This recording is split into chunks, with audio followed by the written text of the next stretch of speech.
Hai, perkenalkan nama saya Winda Dewi Astuti, peserta Labsar Angkatan 63 kelas Kabupaten Berau, BPSDM Kaltara. Ini merupakan tugas dari Ibu Wahyu Eko Handayani SPD MPD mengenai workbook Agenda 2 Nilai-nilai Dasar ASN. 7 alasan rasional pentingnya pelayanan prima.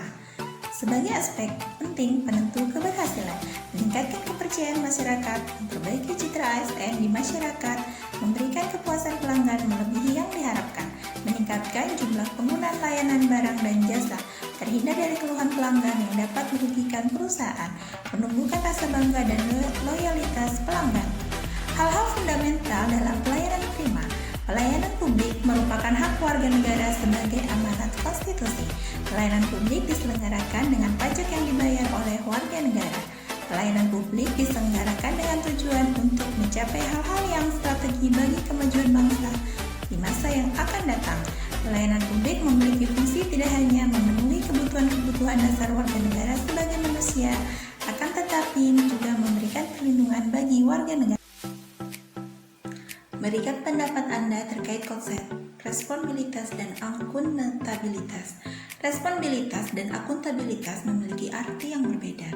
Responsibilitas adalah kewajiban untuk bertanggung jawab yang berasal dari moral individu, sedangkan akuntabilitas adalah kewajiban untuk bertanggung jawab kepada seseorang atau organisasi yang memberikan amanat. Bagaimana peran Anda untuk menciptakan lingkungan yang akuntabel? Saya sebagai ASN untuk menciptakan lingkungan akuntabel dengan berperilaku, melaksanakan tugas dengan jujur, bertanggung jawab, cermat, disiplin, dan berintegritas tinggi. Menggunakan kekayaan dan barang milik negara secara bertanggung jawab, efektif, dan efisien. Menggunakan kewenangan jabatan dengan berintegritas tinggi. Jelaskan yang Anda ketahui tentang sinergi perilaku komunitas. Dalam membangun perilaku dan proses pembelajar didasarkan pada hasil adaptasi prinsip dan model learning by sharing. Dalam proses ini terdapat 3 aspek yang perlu berkesesuaian, yakni kebutuhan program pelatihan itu sendiri dengan harapan publik dan pusbang atau pusdiklat. Sedangkan peserta pelatihan bersinergi dengan para praktisi di kantor dan fasilitator terlibat secara intensif dalam proses belajar dari uji coba, learning by experimenting, belajar dari penelaahan atau penggalian, learning by investigating, dan belajar dari praktek, learning by practicing. Jelaskan potensi dan tantangan keanekaragaman di lingkungan tempat Anda bekerja. Potensi dan tantangan keanekaragaman di lingkungan tempat saya bekerja yang bisa terjadi: disharmoni antar agama, disharmoni antar suku, disharmonis antar ras, dan disharmonis antar golongan. Apa yang Anda ketahui tentang The Adaptive Cultural Framework? The Adaptive Cultural Framework adalah kerangka adaptif yang merubah perjalanan budaya dari budaya yang kurang adaptif menjadi budaya yang lebih adaptif.